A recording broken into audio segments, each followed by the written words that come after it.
Year 1, Part 5. Christmas was drawing nearer, and there was so much to be done. Pat and Cuddles worked like beavers, and Judy flew about, or tried to, in 3 directions at once. A big box of goodies had to be packed and sent to Hilary. Poor Hilary, who must spend his Christmas in a dreary Toronto boarding house. Mince meat and Christmas cake must be concocted. Judy had to go for fittings of the new dress and nearly died of them. The silver and brasses had to be cleaned. Everything must be made spick and span. "The things in this house are nice," said Cuddles, as she rubbed at the spoons. "I wonder why. They're not really so handsome, but they're nice."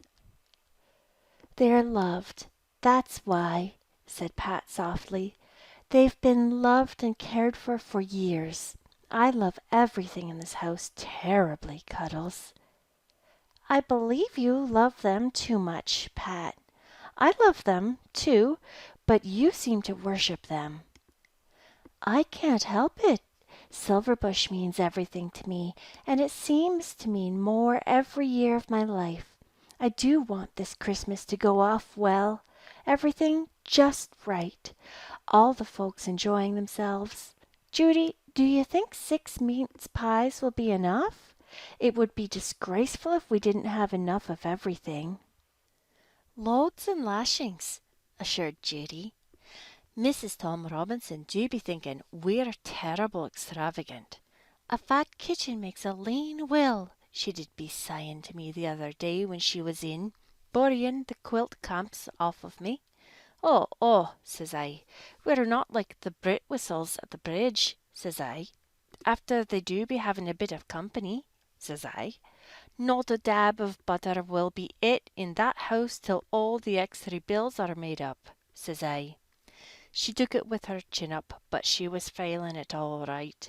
Old Mrs. Birtwistle was her mother's cousin.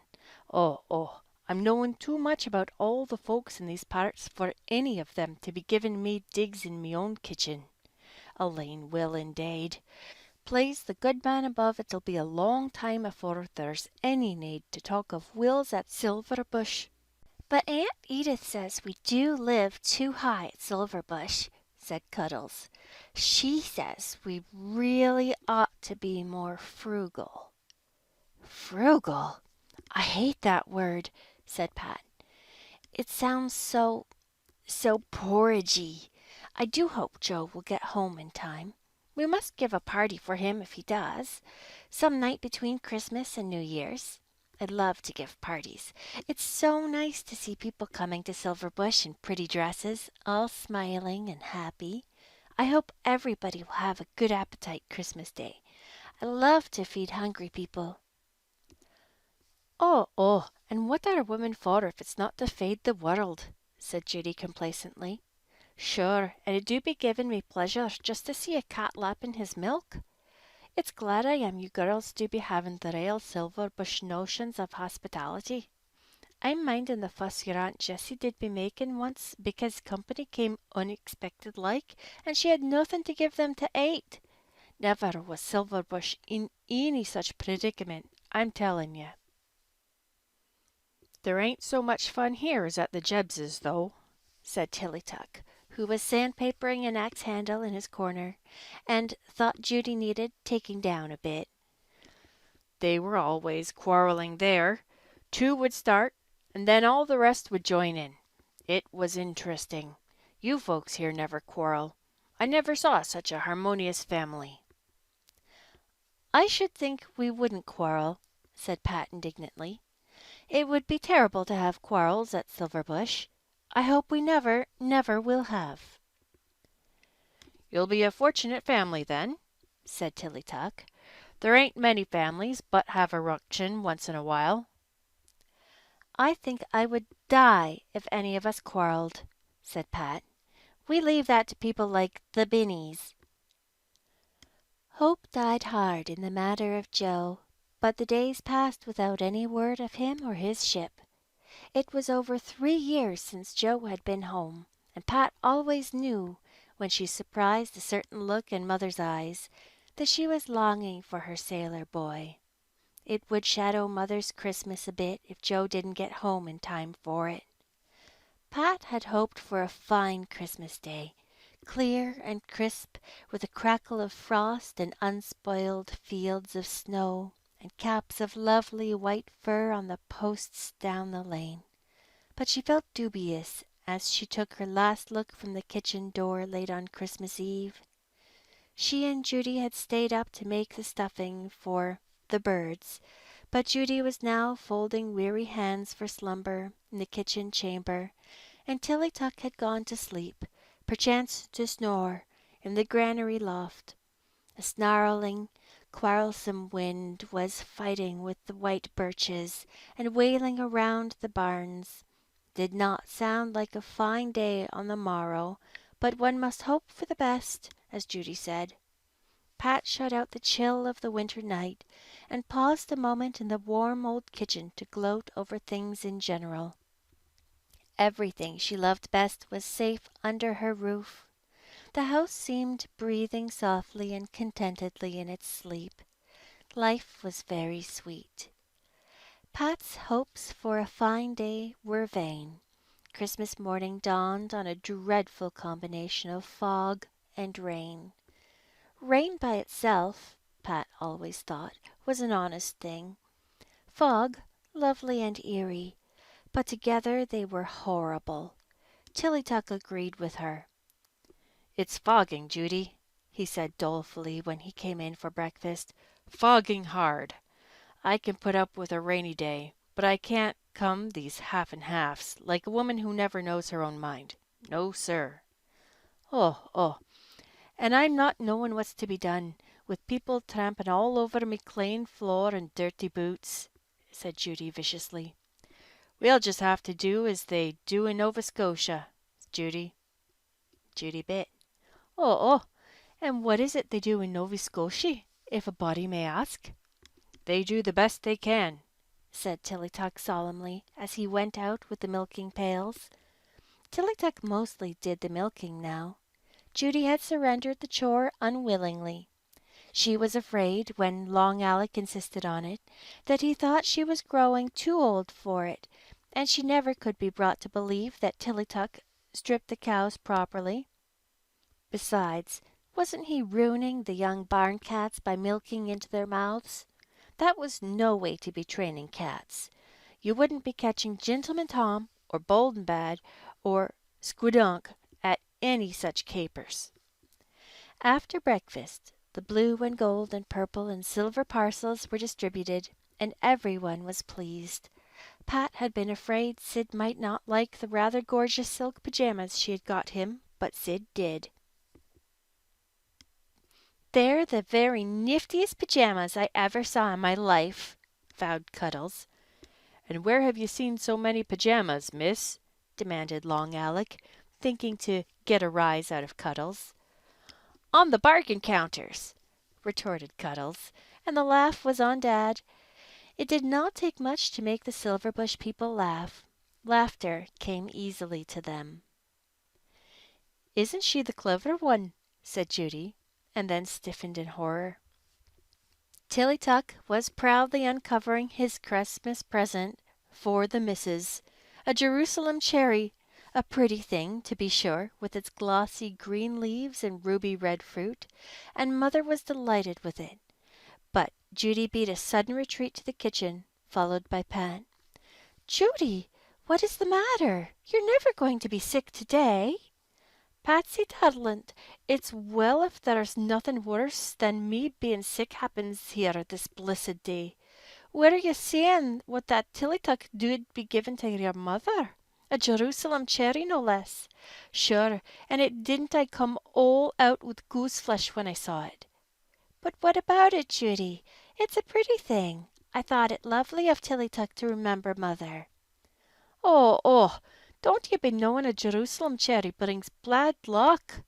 There was one brought into this house 30 years ago, and your Uncle Tom slipped on the stairs and broke 3 ribs that very night. I'm telling you, Patsy Darlant, can't you be contriving to set the thing outside somewhere till the dinner be over at least?" Pat shook her head. We couldn't do that. It would offend Tillytuck. Anyway, I know Mother wouldn't hear of it. You mustn't be superstitious, Judy. A pretty thing like a Jerusalem cherry can't bring bad luck.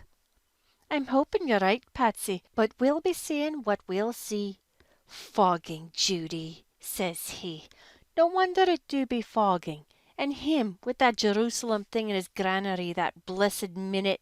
But with all there is to see to, I'm not to stand bithering here. I'm going to see about the spare room right off, so that it'll be all in order if anyone comes early, said Pat briskly. May I have that new hooked rug you've got stored away in the attic to lay by the bed? The one with the great, soft, plushy roses? Of course. I meant it for your hope chest, but the way you're snubbing them in right and left, there'll be lashings of time for that. Put plenty of blankets on the bed, Patsy darlint. If the Bay Shore aunts come, they may be staying all night. Style without comfort is not the way of Silverbush. Your Aunt Helen at Glenwood now, you do be knowing yourself what style she puts on. Silk spreads and little lace and ribbon cushions. But I've always been hearing that people who slept there vowed they were cold in bed. The minister slept there one night, and so cold he was he started prowling for a blanket in the night and fell down the back stairs. That was be way of being a disgrace, I'm telling ye. Cuddles had already made the spare room bed, and was infuriated because Pat insisted on making it over again. You'll be as bad as Aunt Edith before you're 30, Pat. She imagines nobody can do anything right but herself, and Judy's no better, no matter what she thinks. She's been teaching me to make gravy for weeks now, but when I want to make it today, she won't let me. You all make me weary. Don't be cross, Cuddles. You made the bed as nicely as anyone could, but the extra blankets have to be put on. Cuddles, do you know I love to make up beds and think of all the tired people who will lie in them? I couldn't bear it if anyone should be cold in bed in Silverbush. Will you get some of the silver polish and do the mirrors?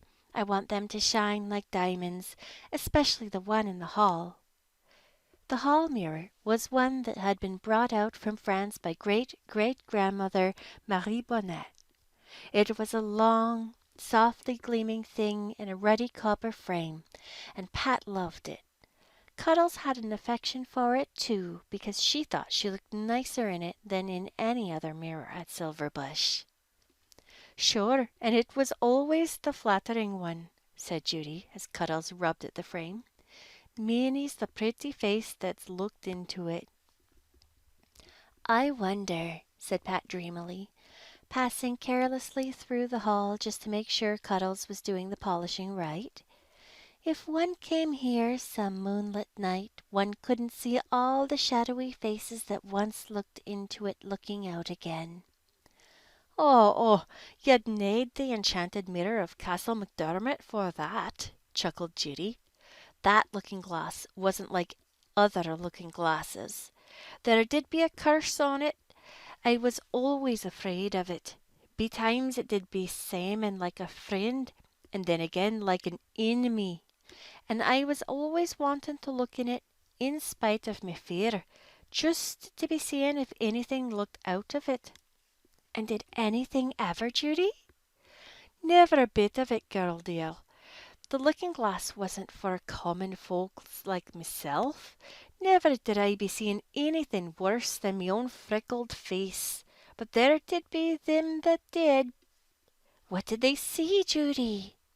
Oh, there's no time for that now.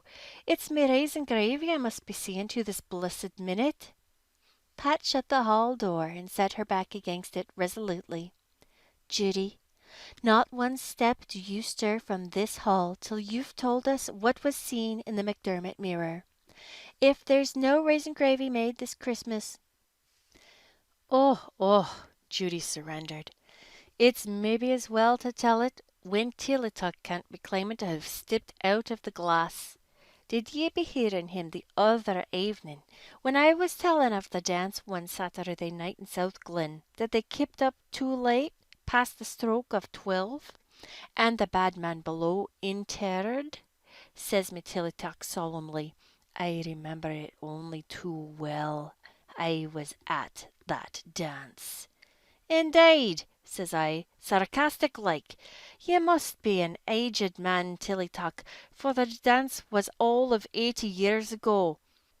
But he carried it off with a grin. You can't shame that man. But I can't be remembering all the tales of the looking glass now.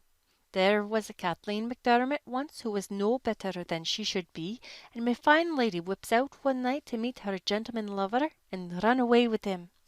But my grand gentleman was killed on his way to her, and Kathleen hurried back home thinking no one would know. But the doors were closed again her. The McDermott had looked in the glass and seen it all.